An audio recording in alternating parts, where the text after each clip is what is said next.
सभी किसान भाइयों का मेरा नमस्कार। आप सभी किसान भाइयों को अपने YouTube Awadh live TV channel पर बहुत बहुत स्वागत करता हूं। मैं हूं आपका दोस्त राहुल चौरसिया। दोस्तों, यह वीडियो में उत्तर प्रदेश के जनपद अयोध्या ब्लॉक खरंटीगंज देवन पारस से शूट कर रहा हूं। और जैसे कि जो नए किसान हैं या पुराने किसान हैं, फूल गोभी की खेती अगेती करना चाहते हैं जुलाई के महीने में, तो उनको नर्सरी डालने से लेकर हार्वेस्टिंग तक खेत की तैयारी कैसे करना है, हमारा वैरायटी क्या होना चाहिए, ये सब चीज़ आपको इस वीडियो में जानकारी मिलेगा।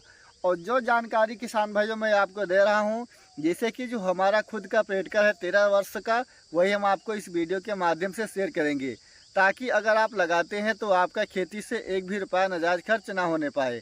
और बारिश के समय में किसान भाइयों हमारे पास 1 लाख फूल गोभी और पत्ता गोभी का हर साल में ट्रांसप्लांट करता हूँ। और जैसे कि सबसे पहले हम बात करेंगे बारिश में गोभी का ट्रांसप्लांट करने के लिए हमें जून में गोभी का नर्सरी डालना पड़ता है। तो जो नर्सरी आपको डालना है किसान भाइयों, जैसे कि अगर आप जून के महीने में नर्सरी डालना चाहते हैं तो सबसे पहले आपको खेत की तैयारी करना है। आप मई के महीने में जहां नर्सरी डालना है वहां गोबर का सड़ा हुआ खाद NPK 12-32-16 आप डाल देना है। डालने के बाद आपको लगातार खेत की सिंचाई करना है। खेत की सिंचाई ऐसा करना है जैसे कि आप जून के महीने में नर्सरी डालते हैं धान का, तो अगर आप सिंचाई करते हैं 1 हफ्ता, जो मिट्टी रहता है वह ठंड हो जाता है, तो जिसके कारण से जो हमारा धान का पौध रहता है वो नुकसान नहीं होने पाता है। और अगर आप वैरायटी सिजेंटा कंपनी का CFL 1522 गोभी लेते हैं तो यह काफ़ी तेज़ टेम्परेचर में गोभी का पौध बचाने में बहुत ही दिक्कत रहता है। तो अगर आप 1 महीने तक लगातार सिंचाई करते हैं तो जो आपका मिट्टी है वह ठंड हो जाएगा। फिर उसके बाद किसान भाइयों आपको ऊपर से हरा वाला नेट लगाना है। अगर आप हरा वाला नेट लगाते हैं तो जो आपका टेम्परेचर रहेगा वह 5-7 डिग्री टेम्परेचर कम हो जाएगा। और जो इसे आपको बनाना है, जैसे आप छान का मड़ैया होता है उसी प्रकार से आपको टेपर नुमा बना देना है। और बनाने के बाद आपको क्यारी बनाना है। क्यारी ऐसे बनाना है, जो चौड़ाई लेना है आपको 3 फीट लेना है, लंबाई आप चाहे 10 फीट कर दें या 15 फीट कर दें या 20 फीट कर दें। अगर आप 10 फीट करते हैं तो ज़्यादा अच्छा है। और क्यारी बनाने के बाद आपको बेड बना देना है 3 फीट का, और चौड़ाई 10 फीट रख देना है। और उसके बाद आपको पटरी लेना है। पटरी ऐसा लेना है आपको, मेड जैसे लाइन होता है आपको लाइन बना देना है, जिस प्रकार आप स्क्रीन पर देख रहे हैं।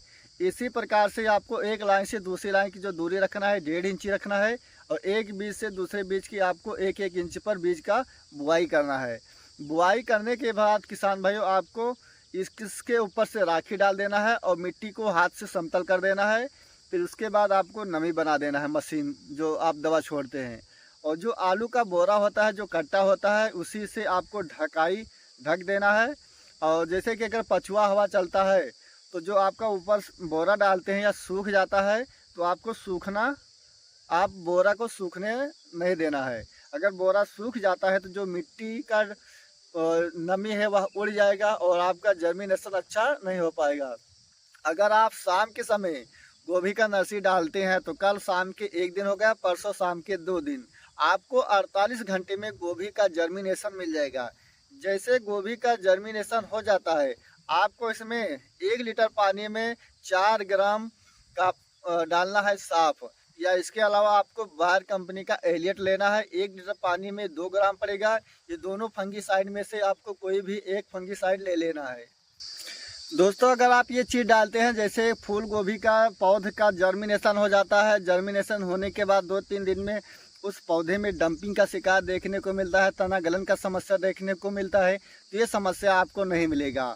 और 1 हफ्ते के बाद फिर आपको इसमें साफ डाल देना है। और 15 दिन का जब पौधा आपका हो जाता है तो आपको इसमें से सिजेंटा कंपनी का क्यूराक्रान लेना है 7 से 8 ml।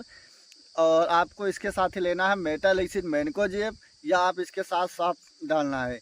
इसके डालने से जो आपका गोभी का पत्ता है वह अच्छा रहेगा, क्योंकि शुरुआती के दौर पर इसमें भी गोभी में फंगस का समस्या देखने को मिल जाता है।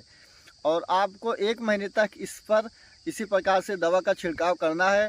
जैसे 20-25 दिन का पौधा हो जाता है, 25 दिन के आसपास आपको इसमें 10 ग्राम नेटिवो 15 लीटर पानी में और साथ में सेप्टोसाइक्लिन चिपक मिलाकर डाल देना है। डालना ऐसा है दोस्तों, शाम के समय डालना है। और जब आपको डालना है खेत में नमी होना चाहिए। अगर आप सही से डालते हैं जड़ तक ये दवा अट जाता है, जब आप फूल गोभी का ट्रांसप्लांट करेंगे तो जैसे कि जो बहुत से किसान हैं जुलाई के महीने में फूल गोभी का ट्रांसप्लांट करते हैं, तो उसमें किसान भाइयों तना गलन का समस्या देखने को मिलता है। तो ये समस्या आपको नहीं मिलेगा। और ये दवा अगर आप डालते हैं मान चलिए 22 तारीख को, तो आपको 30 तारीख को हुई 30 तारीख को ही आपको नर्सरी ज़मीन से निकाल कर ट्रांसप्लांट करना है 1 हफ्ते के बाद। और उसके बाद हम बात करेंगे किसान भाइयों खेत की हमें कैसे तैयारी करना है। खेत की तैयारी किसान भाइयों, अगर आप बारिश के समय में फूल गोभी का ट्रांसप्लांट करते हैं तो अगर आप खेत में रासायनिक खाद का उर्वरक का ज़्यादा प्रयोग करते हैं तो गोभी के फसल में आपको फंगस का समस्या ज़्यादा देखने को मिलेगा। अगर आप वही अपने 1 एकड़ खेत में 4 ट्राली गोबर का खाद डाल देते हैं और 1 एकड़ में 1 कट्टा DAP और 1 कट्टा यूरिया 4 किलो सल्फर, तो जो आपका गोभी का फसल है दोस्तों बहुत ही अच्छा होगा। इसके बाद किसान भाइयों खेत को अच्छी तरह से जुताई करना है कल्टीवेटर से, और उसके बाद फिर आपको रोटावेटर कर देना है जिससे कि हमारा मिट्टी गर्दा हो जाए। और इसके बाद हमें जैसे कि बारिश का सीज़न रहता है, अगर आप जुलाई के समय में फूल गोभी का ट्रांसप्लांट करना चाहते हैं तो आपको जो गोभी का ट्रांसप्लांट करना है किसान भाइयों मेड़ पर करना है। मेड़ पर करने से आपको जो फ़ायदा है, जैसे कि बारिश का सीज़न रहता है, जैसे बारिश होता है आपके खेत में जल निकासी की व्यवस्था नहीं है तो आप छोटा वाला इंजन बैठाकर एक स्थान पर गड्ढा खोद दीजिए और वहाँ से सारा पानी निकाल दीजिए। तो अगर आप पानी निकाल देते हैं तो आपका गोभी का फसल नुकसान नहीं होगा। और जो आपको बेड बनाना है दोस्तों, मेड़ बनाना है, आपको लेबर से नहीं बनवाना है। लेबर से अगर आप बनाते हैं तो आपका खर्च ज़्यादा लगेगा। और जो आलू बोने वाली मशीन होती है आप उसी से मेड़ बनवा दीजिए। आलू जो बोने वाली मशीन होती है किसान भाइयों, इसमें 2 मशीन है। एक है कि एक बेड बनाता है 3 फीट का रहता है, तो आपको उस बेड से नहीं बनाना है। जो आलू बोने वाली मशीन होती है एक साथ में 2 लाइन बनाती है, आप उससे लाइन बनाना है, मेड़ बनवाना है। और मेड़ बनवाने के बाद आप अपनी 1 एकड़ में 1 लीटर पेंडामिथीन दवा का छिड़काव कर दे। पेंडामिथीन जो दवा का छिड़काव करना है किसान भाइयों, आपको 90 से 100 ml लेना है। अगर आप पेंडामिथीन दवा का छिड़काव करते हैं तो आपकी गोभी की फसल में खरपतवार का समस्या कम देखने को मिलेगा। और इसके बाद जैसे आपको गोभी का ट्रांसप्लांट करना है, अगर बारिश होता है तो बारिश होने के बाद आपकी मिट्टी जो है पूरा वह नमी रहता है तभी आपको ट्रांसप्लांट करना है, और नहीं तो आपको नहीं करना है। तो आपको क्या करना है, सुबह के समय आपको सिंचाई कर देना है। सिंचाई ऐसे करना है जो आपकी मिट्टी है वह पूरा नमी हो जाए, और आपको शाम के समय ही ट्रांसप्लांट करना है। जुलाई के समय में 4 बजे के बाद ही ट्रांसप्लांट करना है। ट्रांसप्लांट करने के बाद आपको अपनी गोभी की फसल में किसान भाइयों एक बार ड्रेंचिंग करना है। आपको क्या करना है, एलिएट लेना है 15 लीटर पानी में 35 ml, साथ में सेप्टोसाइक्लिन आपको ड्रेंचिंग करना है। अगर आप ड्रेंचिंग कर देते हैं तो जो गोभी में तना गलन का समस्या है ये समस्या आपको नहीं मिलेगा। इसके बाद किसान भाइयों जैसे ही आप गोभी का ट्रांसप्लांट कर देते हैं तो 15-20 दिन तक आपको बहुत ही इसमें सावधानी बरतनी है। सावधानी आपको ये बरतनी है, जैसे आप गोभी का ट्रांसप्लांट करते हैं तो जो बीज का मेन रहता है उसमें लट इल्लिया लग जाते हैं, वह उसको खा लेते हैं जिससे कि हमारा जो गोभी का फूल है उसमें फूल नहीं लग पाता है। तो इसके लिए किसान भाइयों आपको समय समय पर अपनी गोभी के फसल में कीटनाशक का प्रयोग करना है। अगर लगा है या नहीं लगा है तब भी आपको 5 से 6 दिन पर अपनी गोभी के फसल में डाल देना है। और गोभी में जो ज़्यादातर समस्या देखने को मिलता है ब्लैक फंगस देखने को मिलता है। ब्लैक फंगस जो लगता है किसान भाइयों, जैसे कि 50 दिन का जब फसल हो जाता है और बारिश होने के बाद हमारे गोभी के फसल में ब्लैक फंगस लगता है। ब्लैक फंगस ऐसा होता है जब गोभी का फूल आ जाता है छोटा सा, जैसे कि मान चलिए 1 रुपये का सिक्का हो जाता है, और उस दौरान जब बारिश होता है तभी ये समस्या देखने को मिलता है। तो इसके लिए किसान भाइयों 2 दवा बहुत ही बेहतरीन है।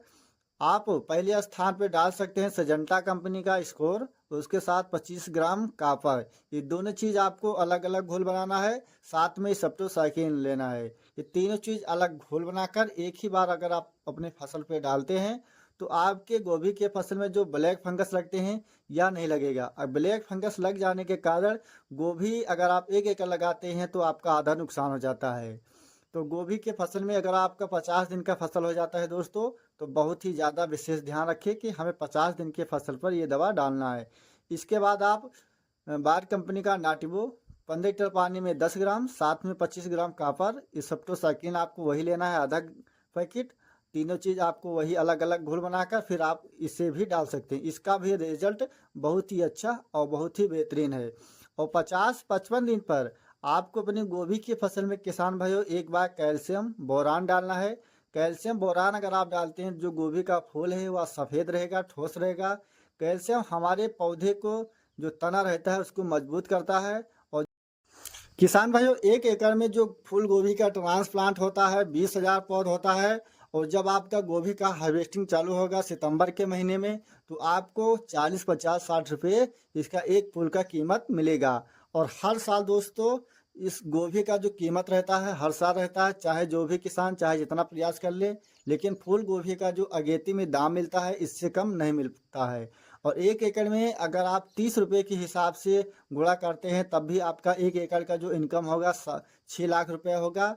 इसमें से आपका 80,000 रुपया, इसमें जो आपका बीज खाद लेबर चार्ज लगते हैं आप काट देते हैं, तब भी आपका 5,20,000 रुपये का शुद्ध मुनाफा होता है। 20,000 रुपये आप इसमें फिर कट कर दें, जिससे कि कुछ पौध का ट्रांसप्लांट हमने किया और वह नहीं हुआ और कुछ खराब हो गया, तो भी आप 1 एकड़ से मात्र गोभी का जो फसल चक्र है किसान भाइयों 90 दिन का है। आप 5 लाख रुपये मात्र 90 दिन के फसल में गोभी की खेती से कमाई कर सकते हैं। तो किसान भाइयों, अगर आपको हमारी यह जानकारी अच्छा लगा तो वीडियो को एक लाइक जरूर करें। और जो किसान भाई हमारे चैनल पर पहली बार हैं या अभी तक हमारे चैनल को सब्सक्राइब नहीं किया है, कृपया चैनल को सब्सक्राइब करें। फिर मिलेंगे एक नेक्स्ट वीडियो में, तब तक के लिए जय हिंद जय